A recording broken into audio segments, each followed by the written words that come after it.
오늘 하나님께서 기뻐하시는 사람들을 이곳 가운데 불러주셨고, 또 하나님의 기쁨의 말씀, 또 생명의 말씀을 우리에게 주시고자 우리를 불러주셨습니다. 하나님께서 주신 음성이 내 귓가에, 내 마음 가운데 들려지고 또 새겨지고 내 삶이 되어지는 말씀이 되기를 주님의 이름으로 축복합니다. 예수님께서 24장에서 계속해서 종말의 때에 대해서 말씀하시면서 이것을 깨달아 알았으면 좋겠다 라고 말씀하시면서 계속해서 오늘 또 반복해서 종말에 대해서 말씀을 하고 있는데요. 이 말씀이 마지막 예수님의 공생의 일주일 동안 화요일날 있었던 일이라고 이렇게 우리 지난 시간 함께 말씀 나눴습니다. 그래서 금요일이면 이제 며칠 앞둔, 십자가를 앞둔 날이기 때문에 이 말씀은 예수님께서 돌아가시기 이전에 마지막으로 남기신 유훈입니다. 그래서 이것이 더 무게감 있게 우리들에게 들려지는 메시지가 되었으면 좋겠다. 우리 지난 시간에 함께 말씀 나눴는데요. 그 동일한 말씀을 오늘 또 계속해서 살펴보면, 오늘 말씀의 앞부분에, 구절들의 앞부분에 보면 그때에라고 하는 단어와 또 그날에라고 하는 단어가 계속해서 반복적으로 사용되고 있습니다. 특정한 시간을 나타내는 부사를 통해서 예수님께서 그때에 어떤 일이 있을 것이며, 더불어서 성도라면 어떠한 삶의 태도를 가지고 살아가야 하는지에 대해서, 그리고 또 한 가지는 그런 상황 가운데서도 위로의 말씀을 전해주시는 예수님 말씀을 오늘 본문 말씀을 통해 알게 되어집니다. 그래서 그 세 가지 말씀을 우리 한 구절 한 구절 곱씹으면서 함께 살펴보겠습니다. 먼저 16절 말씀, 15절은 우리 지난주에 나눴고요. 16절 말씀 보면 그때에 유대에 있는 자들은 산으로 도망할지어다 라고 이렇게 예수님께서 그때 종말의 때가 되면 성도들아 너희는 그때에 산으로 도망하여라 라고 하는 선택의 기준, 그리고 행동 지침을 주시는데요. 산으로 도망하여라. 유대인들에게 산이라고 하면 떠오르는 한 곳이 있습니다. 어딜까요?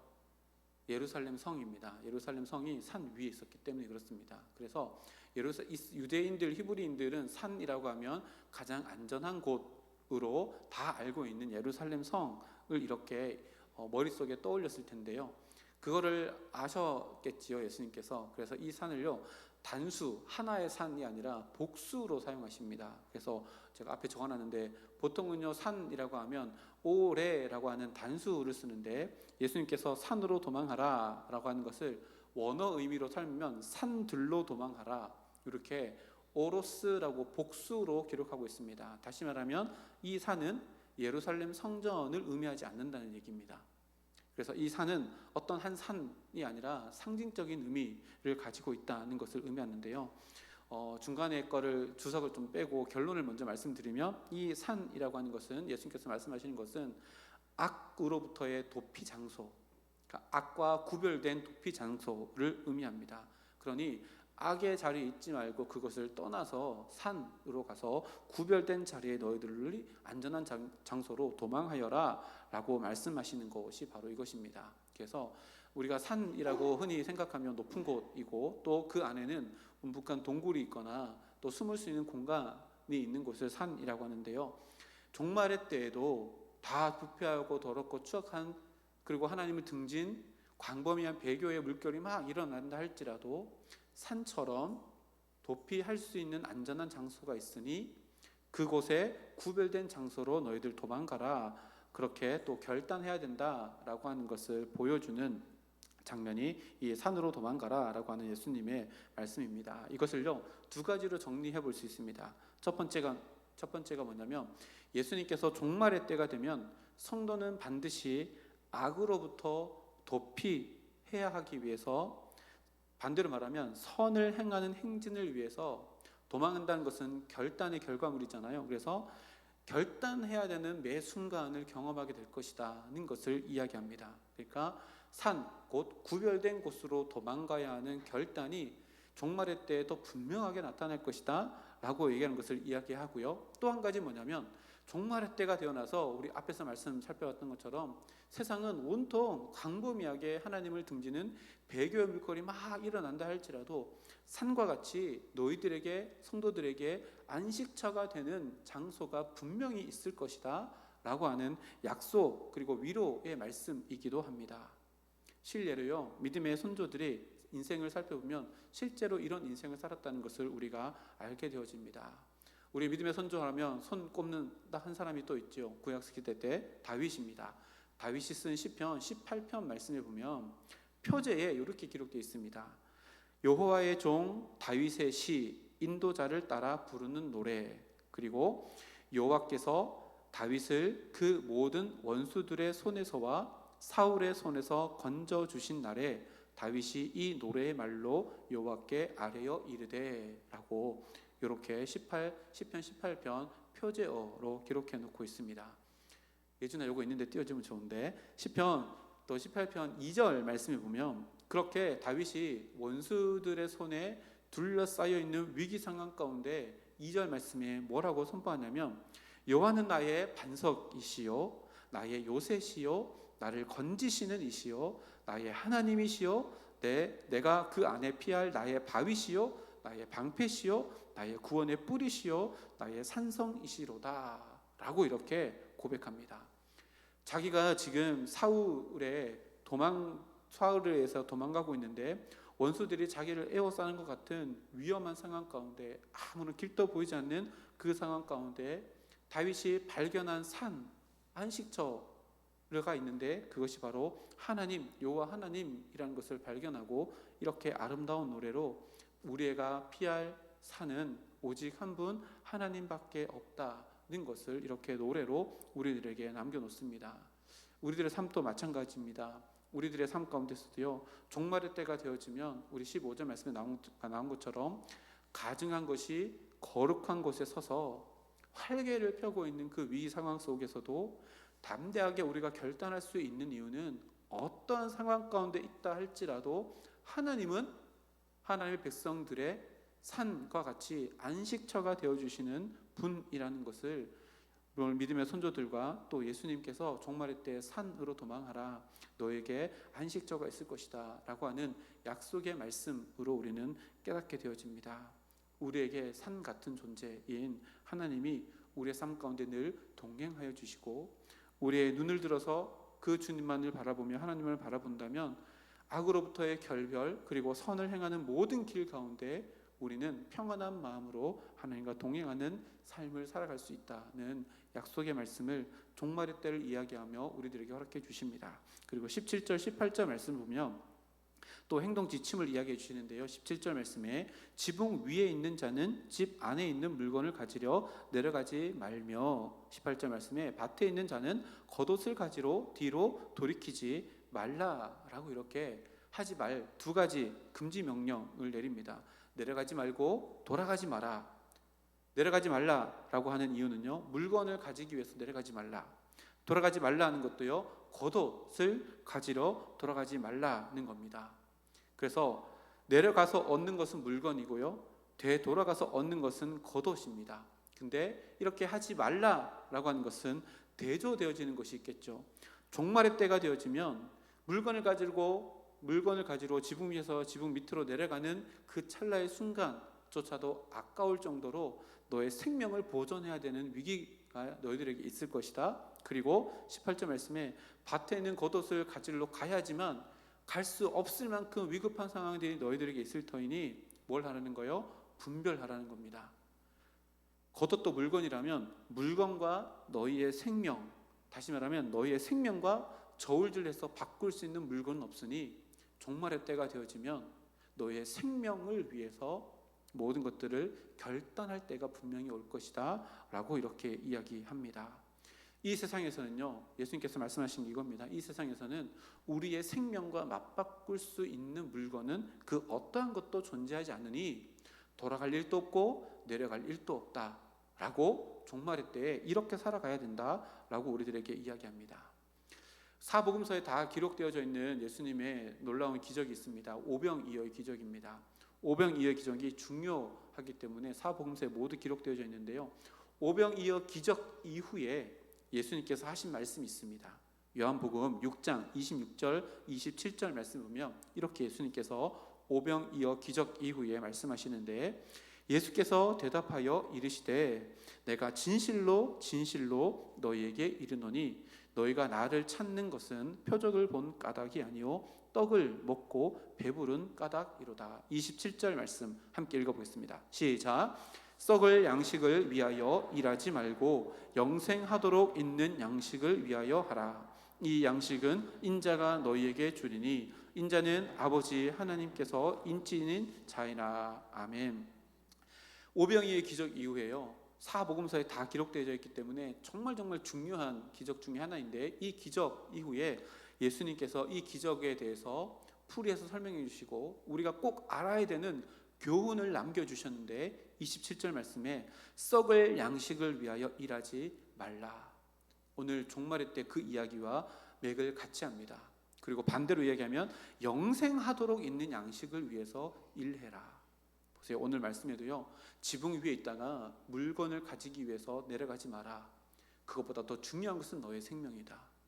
집에 있다가 밭에 두고 온 겉옷을 가지러 가지 마라. 그 겉옷보다 중요한 것은 너의 생명이다 라고 이야기합니다. 그리고 썩을 양식을 위해서 일하지 말라라고 말씀하신 이유가 뭘까요? 썩을 양식을 위해서 일하는 자들이 있기 때문에 그렇습니다. 내 영혼이 죽어감에도 불구하고 이 세상에 썩어질 것들을 탐닉하고 계속해서 그것을 갈망하는 영혼들이 있다는 것을 이야기합니다. 생각해 보십시오.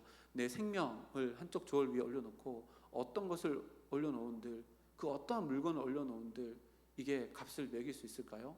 근데 그렇게 내 생명과 맞교환하며 이 세상에 썩어질 것들을 추구하며 살아가는 사람들이 이 세상 가운데 있다는 것을 예수님께서 말씀하십니다. 제가 말씀 전할 때 몇 번이나 얘기했는데요, 인간에게는 영적인 존재론적인 공허함이 있고 영적인 허기와 영적인 가람이 있습니다. 근데 이 모든 것들은요, 육적인 어떤 것으로 절대로 채울 수 없습니다. 왜 그럴까요? 이 땅에 하나님께서 만들어 놓은 모든 피조물의 목적이 우리 영혼의 가람을 채우기 위해서 만들어진 것은 단 하나도 없기 때문에 그렇습니다. 돈을 많이 가져본들 영적인 허기는요 채울 수 없습니다. 아무리 높은 자리에 올라간들 영적인 가람을 해결할 수 없다는 겁니다.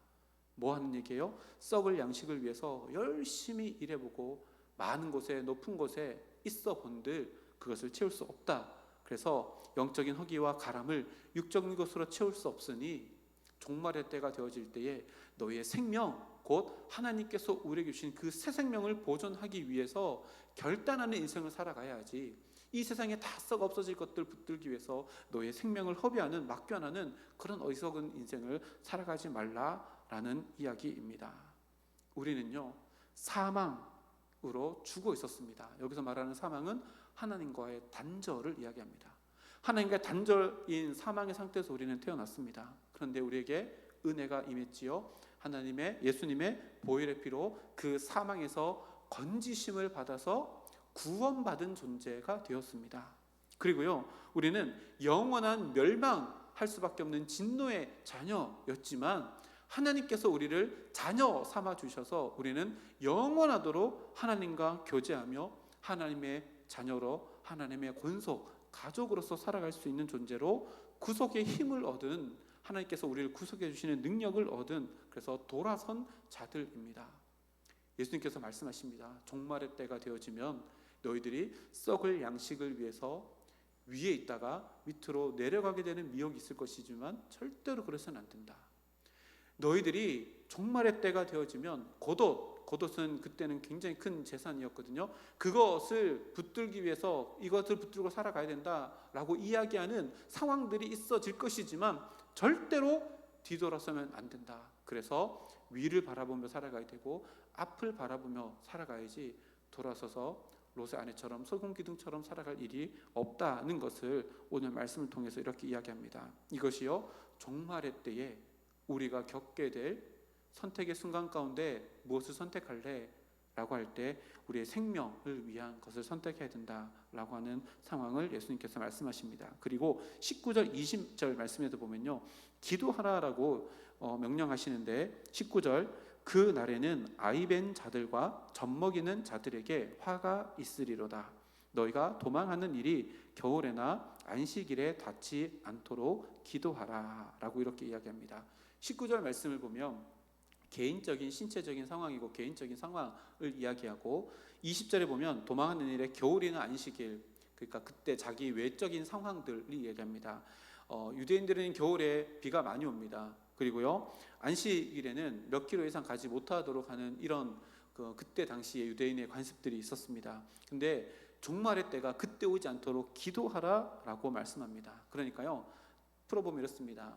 내 안에 있는 어떠한 문제들, 그리고 내 외부에 있던 어떤 문제들로 인해서 종말의 때에 내가 육신으로 썩어질 것들을 위해서 넘어가게 되는 그 상황이 있을 수 있으니 너희들은 이것을 위해서 기도하라라고 권면하는 겁니다. 이게 어떤 의미일까요? 종말의 때가 되어도 기도의 능력은 변하지 않는다는 것을 말씀합니다. 보세요. 종말의 때가 됐어요. 그럼 도망가야 되잖아요. 근데 도망가는데 19절 말씀처럼 아이 벤 산모가 도망가기에 쉬울까요? 어려울까요? 어렵습니다. 젖먹이 애를 붙들고 도망간 거 어려울까요? 쉬울까요? 어렵습니다. 저희 아버지가요, 저희 할머니 살아계실 때 전쟁, 저희 아버지가 50년 6월 24일이거든요. 50년 6월 25일이 6.25입니다. 50년 6월 24일이 생일이신데 뭐 그때 늦게 생일을 했다 할지라도 어쨌든 폭탄이 막 떨어지더래요. 그래서 옛날에는 이렇게 아기띠가 없었잖아요. 그 보자기에다가 앞에 이렇게 메고 갔잖아요. 보자기에 우리 어머니를 아버지를 이렇게 끌어안고 막 도망가다 보니까 배가 허전해서 보니까 아이가 없더래요. 그래 돌아가 봤더니 저기 도랑에 쿡 처박혀 있더래요, 우리 아버지가. 그래서 이렇게 막 들고 갔다는데, 전쟁이나 위급 상황 때 되면 젖먹이 애들을 데리고 아이 벤 산모가 이렇게 도망가는 건 쉽지 않습니다. 근데 이것을 위해서 기도하라, 기도하는 것은 능력이 있다라고 말씀하십니다. 이것은요, 단순히 여자만의 문제가 아니라요, 내 육신적인 개인적인 문제로 인하여서 종말의 때에 넘어질까 두려우니 기도해야 한다는 것을 이야기하고요. 겨울이나 안식일은 내가 속해 있는 문화, 내가 속해 있는 환경들에 대해서 너가 걸려 넘어지지 않도록, 그 환경 때문에 넘어지지 않도록 기도해야 한다는 것을, 그래서 기도의 능력이 그때에도, 종말의 때에도 유의미하다, 의미가 있다는 것을 말씀해 주시는 것이 바로 이것입니다. 생각해 보세요. 예수님, 이 말씀을 하신 예수님도 자기의 인생 가운데 닥친 최고의 위기인 십자가를 앞두고 뭘 하셨어요? 기도하셨습니다. 어디에서요? 겟세마네 동산에서 기도하셨습니다. 뭘 위해서 기도했을까요? 십자가를 앞두고 기도하셨는데 하나님의 뜻에 자신의 뜻을 맞추기 위해서 기도하셨습니다.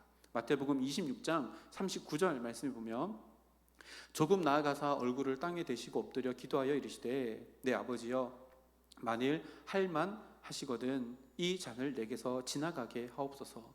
그러나 나의 원대로 마옵시고 아버지의 원대로 하옵소서 하시고, 예수님도 이 땅 가운데 우리처럼 육신을 덧입고 오신 참 신이시며 참 인간으로 이 땅에 오셨기 때문에요, 처음에 하나님 예수님께서 기도하실 때 자신의 육신의 연약함, 자기의 마음에 있는 그대로를 하나님께 내놓고 기도를 하십니다. 그래서 뭐라고 기도하셔요? 아버지, 이거 지나갈 수 있으면 지나가게 해주면 좋겠습니다. 그러나 예수님의 기도는요, 여기가 결론이 아닙니다. 뭐가 있어요? 그러나가 있습니다. 그러나 나의 원대로 마옵시고, 내 육신의 원은 이것이지만 하나님의 뜻이 원하는 대로 되기를 원합니다. 내 마음을 바꾸겠다라고 하는 기도를 올립니다. 종말의 때에 우리가 드려야 될 기도가 바로 이것입니다. 그래서 제가 이렇게 써놨습니다. 그러나의 기도입니다. 그러나의 기도. 우리는요, 예수님처럼 우리 육신을 덧입고 있잖아요. 그래서 우리 육신 그대로 기도할 수 있습니다. 하나님, 저 이렇게 힘들고 어려운데요, 이거 좀 제발 좀 해결해 주시면 안 될까요? 할 수 있습니다. 근데 여기서 끝나면 안 된다는 얘기입니다. 그러나 하나님의 원대로 되기를 원합니다 라고 하는 기도는 종말의 때에도 그 의미가 있고 그 능력이 있다. 그러니 기도의 끈을 놓지 말라라고 하는 것이 바로 예수님의 이 말씀입니다. 그래서요, 기도는요, 종말의 때에도 그 능력을 잃지 않다는 것은 뭐라는 얘기예요? 지금 우리가 붙들어야 되는 것도 이 기도이며, 기도의 능력을 믿고 오늘 하루를 살아가야 한다는 것을 의미합니다. 저 이런 표현 한 적 있나요? 기도하며 아침에 기도하고 안 하고 차이가 있어 없어요? 별로 없는 것 같아요. 새벽 기도 다 했는데 일어나면은 오늘 또 어제랑 똑같은 것 같고. 근데 제가 이렇게 했잖아요. 기도하고 안 하고는 어떤 차이가 있을까요? 귀신은 귀신같이 알거든요. 이 사람이 기도하는 사람인지 기도 안 하는 사람인지. 기도하게 되면요 바뀌어지는 게 있습니다. 근데 눈에 보이지 않습니다. 그게 뭘까요? 기도하는 자에게 보이지 않지만 정확하게 바뀌어지는 거 있는데 영적인 질서입니다. 기도하는 자는요 오늘 하루 시작할 때 기도하고 시작하면요 영적인 질서가 바로 잡혀 나가는 상황 가운데 하루를 시작합니다. 이거 눈에 보이지 않습니다. 기도하고 안 하고 차이 없는 것처럼 보이지만 아닙니다. 내가 하루를 기도한다는 것은요 내 인생의 주인이 하나님이시라는 영적인 질서가 너무나도 분명하게 세워지고 하루를 시작한다는 것을 이야기합니다. 그리고요 그렇게 영적인 질서가 잡혀 나가면 기도하는 자의 마음은요 마음속에서도 영적인 질서가 잡혀 나가서 예수님처럼 그러나의 기도를 하게 됩니다. 나 이거 원하는데 이거 해주세요. 그러나 아버지의 뜻대로 되기를 원합니다. 내가 계획했는 거 안 돼도 괜찮고요 실패해도 괜찮습니다. 그러나 그 실패를 통해서 하나님의 뜻이 드러난다면 괜찮습니다. 이 그러나의 기도를 하게 된다는 겁니다. 그래서 예수님이요 이 기도는 종말의 때가 되어도 그 힘을 잃지 않고 그 능력이 있고 그것이 의미가 있으니 늘 기도해야 한다라고 이렇게 이야기합니다. 그리고 그 이후에요 그 이유도 설명해 주시는데 21절 22절 말씀 보면 이는 그때에 큰 환란이 있겠습니다. 뭐예요? 그때가 언제예요? 너희들이 종말의 때 기도하는 그때가 바로 큰 환란이 있는데 어떤 환란이냐면 창세부터 지금까지 이런 환란이 없었고 후에도 없으리라. 전무후무한 큰 환란이 있으니 그때 너희는 기도해야 된다. 그래서 영적인 질서를 바로잡고 생명과 하나님께 주신 이 새 생명과 그 어떤 것도 썩어질 어떤 것이라도 바꾸지 않는 인생을 기도의 능력으로 그것을 살아내야 된다라고 이렇게 이야기합니다. 근데 그 환란이 얼마나 무거우냐면 22절 말씀에 그 날들을 환란의 날들을 감하지 아니하면 모든 육체가 구원을 얻지 못한다. 그만큼 모든 사람들을 다 넘어지게 할 만큼 큰 환란이 찾아올 것이다 라고 이렇게 말씀합니다. 근데 중요한 것은요 뭐예요? 그 다음이 중요합니다. 여기도 보면 그러나가 나오잖아요. 그러나 그 다음이 중요합니다. 예수님께서 말씀하신 이 큰 환란은요 이중적인 예언입니다. 이중적인 예언인데 첫 번째 1차적인 예언은 뭐냐면 AD 70년경에 실제로 로마 군인이 와가지고 예루살렘을 포위하고요 이것을 무너뜨립니다. 그래서 완전히 무너지게 되는 큰 환란의 때가 있습니다. 실제로 예수님께서 앞에서 얘기했던 것처럼요 산으로 도망해야 되고 젖먹이는 아이를 데리고 있는 산모는 도망가는데 힘들어지는 이런 상황들이 실제로 70년에 있었습니다. 근데 이것은요 이중적인 예언입니다. 1차적인 예언은 이미 이루어졌고 이중적인 예언 곧 종말의 때에 실제로 이런 큰 환란이 이 땅 가운데 있게 될 것이다 라고 말씀합니다. 근데 중요한 건 뭐냐면 그러나 그 이후가 더 중요합니다. 22절 하반절을 다시 보면요 그날을 감하지 아니하면 모든 육체가 구원을 얻지 못할 것이나 그러나 택하신 자들을 위하여 그 날들을 뭐 하신대요? 감하시리라. 택하신 자들을 위해서 그 날들을 감해 주신다. 자, 그러면 그 큰 환란이 누구의 주권 안에 있는 거예요? 하나님의 주권 안에 있다는 겁니다. 그러니까요 우리가 종말의 때가 되어서 큰 환란이 다가온다 할지라도 두려워할 일이 없습니다. 왜요? 그 큰 환란이 누구 손 안에 있는 거예요? 절대적인 주권을 가지고 계시는 구속의 역사의 주인공이 되시는 하나님의 손 안에 있기 때문에 사단 마귀가 적그리스도가 가증한 멸망에 가증한 것이 날개를 펴서 그것을 활개를 친다 할지라도 그 영향력은 하나님의 손에 미치지 못하고 그 날들을 감하시는 하나님의 은혜가 택하신 자들에게 임하게 될 것이다 라고 이렇게 예수님께서 말씀하십니다. 그러니요 오늘을 살아가면서 우리가 진짜 두려워야 될 것은 뭐예요? 종말의 때에 있는 징조들을 두려워할 것이 아니라요 우리의 영혼을 어떻게 하실 수 있는 하나님을 두려워하며 하나님만을 경외하며 하나님께 엎드려 기도하며 살아가야 되는 것이 우리의 삶이라는 것을 다시 한번 예수님께서 이렇게 말씀하십니다. 사도 바울도요 환난 가운데 우리에게 이것을 감해 주시는 하나님의 위로를 고린도 교인들에게 이렇게 전파해 주시는데요. 고린도 후서 1장 4절에 6절 말씀인데 제가 천천히 읽어드릴게요. 우리의 모든 환난 중에서 우리를 위로하사 우리로 하여금 하나님께 받는 위로로서 모든 환난 중에 있는 자들을 능히 위로하게 하시는 이시로다. 5절 말씀에 그리스도의 고난이 우리에게 넘친 것 같이 우리가 받는 위로도 그리스도로 말미암아 넘치는도다. 6절 말씀에 우리가 환난 당하는 것도 너희가 위로와 구원을 받게 하려는 것이요 우리가 위로받는 것도 너희가 위로를 받게 하려는 것이니 이 위로가 너희 속에 역사하여 우리가 받는 것 같은 고난을 너희도 견디게 하느니라. 아멘.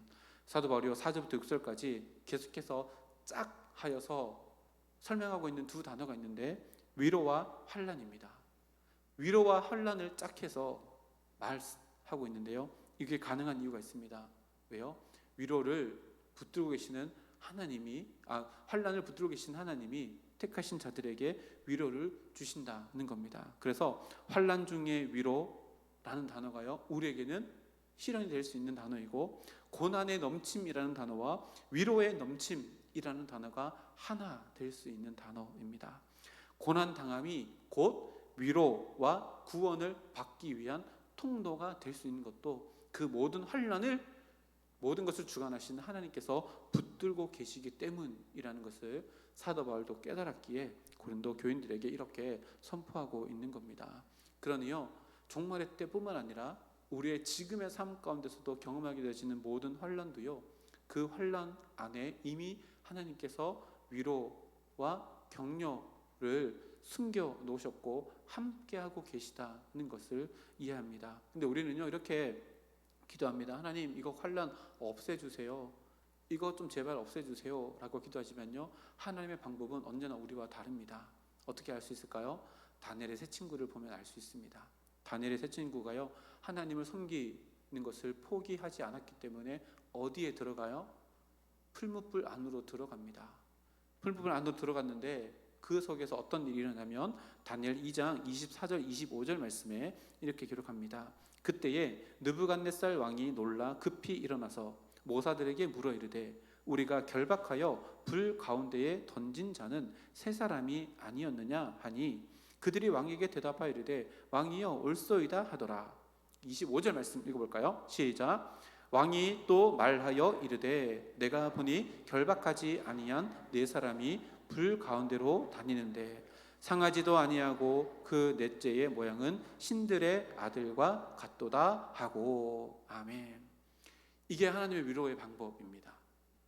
풀무불을 없이 하지 않으시고 풀무불 안에 임마누엘 하셔요. 이게 하나님께서 위로의 방법입니다. 종말의 때에도 하나님께서 이렇게 우리와 위로해 주실 것이다 라고 예수님이 말씀하시는 겁니다. 오늘 우리를 살아가는 우리의 삶 가운데서도 마찬가지입니다. 하나님이요, 예수님 이 땅 가운데 보내셨어요. 근데 십자가를 지시기 위해서 보냈습니다. 십자가를 없이 하지 않으셨어요. 십자가를 지실 때 예수님께서 엘리 엘리 라마 사박다니 그렇게 탄식해도 하나님은 뭐 하셨을까요? 침묵하셨어요. 여기 굉장히 많은 해석들이 목사님마다 있거든요. 그때 아버지 하나님은 친히 아들이 죽는 것을 보지 못해서 등을 돌리고 계셨다. 눈을 감고 계셨다. 눈물 훔치고 계셨기에 말씀하실 수조차 없으셨다. 같이 아파하셨다. 삼위일체 하나님이시기에 하나님이 그것과 같아서 죽음을 경험하셨다. 굉장히 많은 해석들이 있잖아요. 이게 하나님의 방법입니다. 십자가를 없이 하는 것이 아니라 십자가의 고통을 함께 지심으로 말미암아 내가 이 자리에서도 너와 함께 있어. 이것이요, 종말의 때에 큰 환난이 다가올 때 우리와 함께 하시는 방법이라고 이야기하십니다. 근데 이것만큼 그 불 가운데 세 사람이었었지만 신의 아들과 같도다. 예수님 있었을 거라고 저는 믿습니다. 예수님이 그 가운데 함께 계셨대요. 이게 임마누엘 하나님이시고요, 우리와 함께 하시는 방법입니다. 힘들어하신 거요, 나 혼자 있는 것 같습니다. 외톨이 같대요.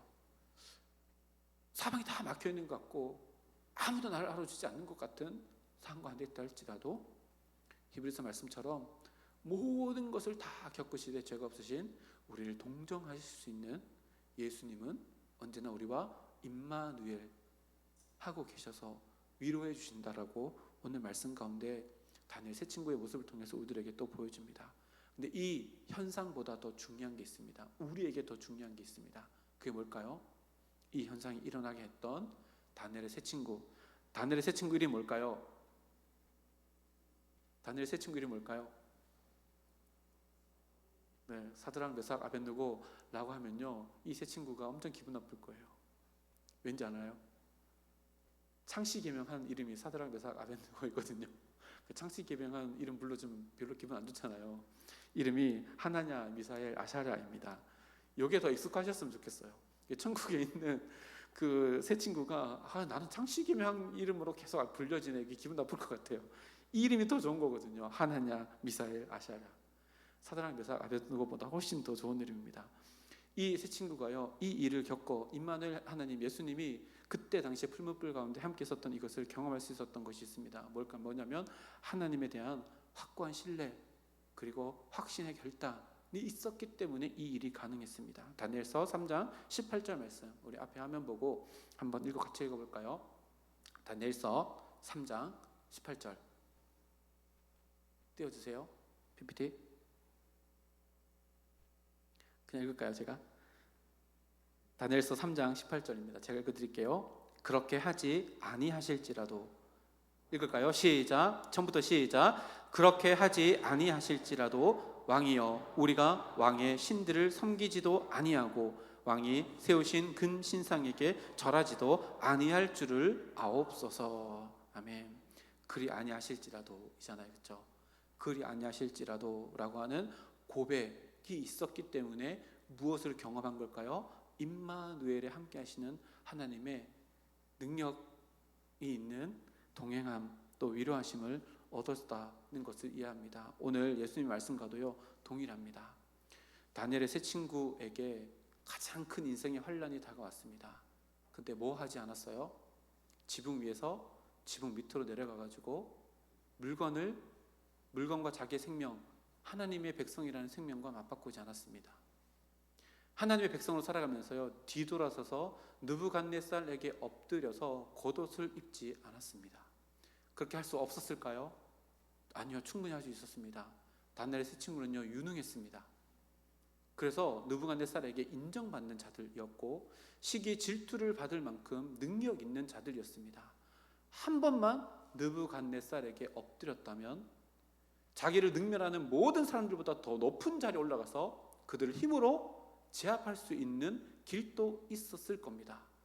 근데 하나님께서 나에게 주시는 진짜 생명, 하나님의 백성이라는 생명과 썩어 없어질 명예, 부, 힘, 권력과 바꾸지 않으면서 그리 아니하실지라도 라고 선포했기 때문에 그 풀무불 가운데서도 예수님과 함께하는 진정한 위로를 경험했다고 성경이 우리들에게 이야기하며 우리들의 삶도 이런 고백, 이런 결단이 있는 자들에게만 그 어렵고 힘든 큰 위험이 감해지는 임마누엘 하나님의 은혜를 경험하게 될 것이다 라고 이렇게 이야기합니다. 보세요. 이 결단이 없었다면 이 장면은 우리가 성경에서 발견하지 못했을 겁니다. 다시 말하면 흔적을 남겼는데 정말 하나님과 함께하는 임마누엘의 큰 흔적 하나를 우리들에게 남겨주었습니다. 우리들의 삶도 마찬가지입니다. 지난 금요일날 단지파 사람들이 흔적을 남겼다라고 했잖아요. 그래서 마흔의 단이라고 하는 이름의 흔적을 남겼는데 그 흔적은 하나님을 등지고 하나님 맞은편에서 남겨진 흔적이었다면 이것은요 하나님 안에서만 남길 수 있는 아름다운 믿음의 흔적입니다. 우리도 먼저 된 기성세대로서 내 삶이 어떠한 흔적을 남긴다면 이런 그리 아니하실지라도 절대로 하나님께서 나에게 주시는 새 생명과 이 세상에 썩어질 것을 바꾸지 않겠다라고 하는 흔적을 남긴다면 내 뒤를 쫓아오는 우리들의 자녀들, 내 뒤를 쫓아오는 믿음의 자녀들, 다음 세대들이 이것을 보고 우리가 다니엘의 세 친구를 바라보면서 그 길을 쫓아가는 것처럼 다음 세대들에게 이정표가 되어지는 놀라운 역사를 경험할 수 있는 우리의 삶이 될 거라 믿어 의심치 않습니다. 그리고 23절부터 보면요, 23절, 24절 제가 읽어드리겠습니다. 그때 사람이 너에게 말하되 보라 그리스도가 여기 있다 혹은 저기 있다 하여도 믿지 말라. 거짓 그리스도들과 거짓 선지자들이 일어나 큰 표적과 기사를 보여 할 수만 있으면 택하신 자들도 미혹하리라. 24장에요 예수님께서 계속해서 반복하는 게 이겁니다. 적 그리스도, 그렇죠? 거짓 선지자가 일어날 것이다. 근데 오늘 여기서는 이 본문에서는 더 세게 말씀하시는데 24절 말씀해 보면 그 그리스도들, 적 거짓 그리스도들과 거짓 선지자들이 뭘 한대요? 표적을 일으킨대요. 그리고 뭘 한대요? 기사를 보여준대요. 근데 뭐 하지 말라고요? 미혹하지 말라는 겁니다. 뭘 이야기할까요? 종말의 때에 우리가 눈에 담아야 될 것은요, 놀라운 기적과 표적이 아닙니다. 기적을 쫓아가면 절대 안 된다는 얘기입니다. 그것은 적 그리스도와 거짓 선지자들이 쓰는 방법이라는 겁니다. 여러분, 이 말씀만요 제대로 알면요, 요즘에 유튜브에 이런 것들로 미혹하는 거짓 선지자들이 굉장히 많습니다.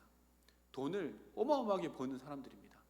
뭘로요? 자기가 이 땅에 능력을 나타내는 선지자다라고 이렇게 하며 유튜브나 방송이나 뭐 이런 것들을 통해서요, 엄청난 많은 사람들을 미혹하고 떼돈을 벌어가는 사람들이 있습니다. 미국에도 있고요, 우리나라도 있습니다. 우리나라 출신의 다른 나라에 있는 사람들도 있고요. 엄청나게 많습니다. 근데 보세요, 우리가 종말의 때가 되면요, 큰 표적을 쫓아 살아가면 안 되고 기사를 쫓아가면 안 됩니다. 왜 그럴까요? 이미 하나님은요, 예수님을 통해서 이 땅 가운데 보여줄 모든 기사와 표적을 다 보여주셨습니다. 우리가 진짜 붙들고 살아가야 될 것은요, 눈에 보이지 않지만 진리이신 예수님이 남겨놓으신 이 말씀을 붙들고 살아갈 때요, 절대로 미혹되지 아니하고 마지막 때에 나의 생명을 보존하고 지킬 수 있을 것이다 하는 말씀이 바로 이 말씀입니다. 그리고 그 뒤에 보면 27절 말씀에 보니까 이렇게 기록합니다. 번개가 동편에서 나서 서편까지 번쩍임 같이 인자의 임함도 그러하리라. 예수님의 임함, 다시 오시는 그 재림이 동쪽에서 번개가 번쩍하면 이쪽에서도 번쩍, 서쪽에서도 번쩍 하는 것처럼 온다는 겁니다. 두 가지를 이야기합니다. 첫 번째는요, 번개처럼 갑자기 올 것이다. 그날이 도적같이 그냥 갑자기 올 것이다.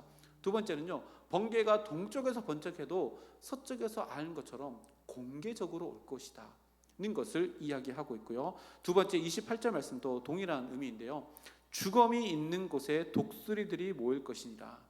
마치 속담 같은 이야기인데 좀 이해하기 어려운 말씀처럼 느껴집니다. 주검이 있는 곳에 독수리들이 모일 것이다. 독수리가 썩은 고기를 먹는다는 것은 알지요. 썩은 고기를 먹기 전에요, 위에서 빙빙 돌고 그 썩은 고기가 있는 곳에 빙빙 돌았다가 내려와서 그것을 먹습니다. 이것은요, 27절 말씀과 동일한 맥을 가지고 있습니다. 뭐 하는 거예요? 예수님의 임함이 이렇게 임하게 되어지는데, 빙빙 돌다가 내려오는 것처럼 공개적으로 모두가 다 알듯이 예수님께서 이 땅 가운데 임하실 것이며, 죽음에 있는 것에 독수리가 임한다는 건 뭘까요? 죽음은 죽어 있는 겁니다. 성경에서 죽음은요, 뭐예요?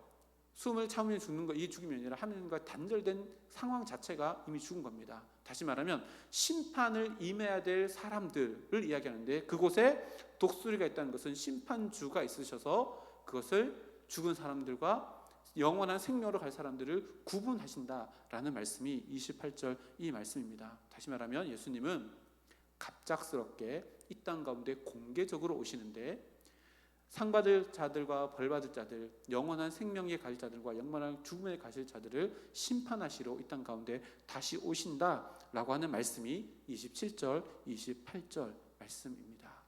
자, 그러면요, 예수님께서 이 재림의 이야기를 하시는 이유가 뭘까? 십자가에 달려 돌아가시기 직전에 제자들과 무리들에게 이 이야기를 하는 이유가 뭘까? 오늘 말씀의 제목이 바로 그것입니다. 재림, 그리고 종말이라고 하는 것은요, 오늘을 살아가는 것과 무관하지 않다는 것을 계속해서 말씀하고 계시는 겁니다.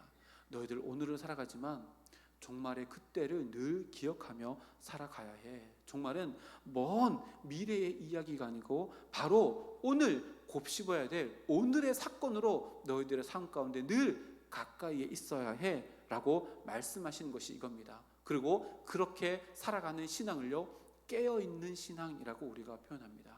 우리가 깨어있다는 건 뭐예요? 오늘이 마지막일 수 있다, 오늘이 종말의 때다는 것을 늘 기억하고 살아가는 것이 깨어있는 신앙인데, 이 깨어있는 신앙으로 살아가라고 종말에 대해서 24장에 이렇게 구체적으로 예수님께서 기록하고 계신다는 겁니다. 그러니요, 우리에게 오늘이 주어졌습니다. 이 오늘의 삶 가운데 담아야 될 것이 뭐라고요? 종말의 때에 대한 인식을 가지고 담고 살아가야 합니다. 그날이 오늘이 될 수 있다는 것을 늘 기억하며 깨어있는 신앙으로 살아갈 때에 우리가 하나님께 온전히 제대로 기도할 수 있고, 나의 생명과 썩어진 이 세상의 것과 바꾸지 않는 그런 순결함으로 거룩함으로 오늘을 살아갈 수 있다는 것을 이 24장의 종말의 때에 대해서 이야기하시면서 우리들에게 가르쳐줍니다. 그래서 우리는요, 늘 오늘이 나에게 그날이 될 수 있다는 것을 늘 기억하며 늘 영적인 건강한 긴장감을 가지고 오늘을 살아가면서 아까 얘기했던 것처럼 하나님께서 주시는 진짜 주셨던 이 새 생명과 나는 무엇과 저울질하며 살아가는가, 이 새 생명보다 더 중요한 것은 무엇인가, 늘 자문자답하며 거기에 걸맞는 해답으로서의 우리의 삶이 될 수 있도록 거룩한 분별력, 단호한 결단력을 가지고 오늘 하루를 살아가며 그날이 오늘이 되어도 이렇게 고백하며 마라나타 아멘 주 예수 오시옵소서라고 고백하며 주님을 맞이할 수 있는 은혜가 우리 모두에게 있기를 주님의 이름으로 축복합니다. 함께 기도하겠습니다. 하나님 감사합니다. 마태복음 24장에 기록된 예수님께서 말씀하신 종말의 때, 예수님의 재림의 때에 대해서 함께 말씀을 나누며 그 종말의 때를 어떠한 선택을 가지고 무엇을 붙들며 살아가야 하며 무엇을 바라보며 살아가야 하는지를 깨닫게 하시니 감사드립니다. 하나님, 깨달은 대로 살아갈 수 있도록 오늘이라는 시간 가운데 재림의 때를 담아낼 수 있는 저희들 될 수 있도록 도와주셔서 영적인 긴장감, 깨어있는 신앙을 가지고 마라나타의 신앙과 고백으로 오늘 하루를 살아가며 하나님께서 우리에게 십자가의 보혈의 은혜로 말미암아 주신 이 새 생명을 늘 붙잡고 이 새 생명과 세상에 썩어질 것들 저울질하며 세상의 것을 탐닉하는 것이 아니라 하나님께 기대어 사는 것을 늘 우리의 삶 가운데 목표로 삼으며 기도의 능력으로 그 모든 것들 넉넉히 잘 감당해내는 저희들 될 수 있도록 주여 함께하여 주시옵소서. 이 나라의 민족 또 세계 열방 가운데 마지막 때가 되어지면 하나님을 배교하는 물결이 일어난다 할지라도 하나님 교회로부터 시작되어지는 선교의 물결이 더 크게 하나님께서 허락해 주시는 재림의 때를 앞당기는 능력이 있다는 것을 말씀 통해 깨달았사오니 하나님 내 삶 가운데 그 선교의 물결, 전도의 물결을 멈추지 아니하고 내 속에서부터 흘러나오는 생명의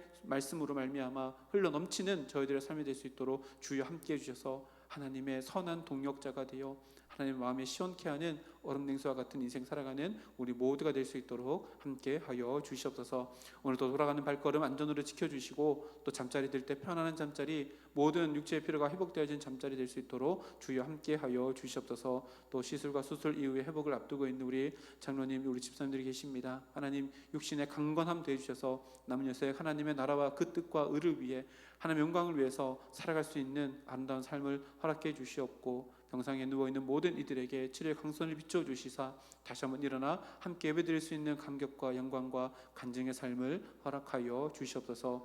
모든 것 감사드리며 예수님의 이름으로 기도드립니다. 아멘.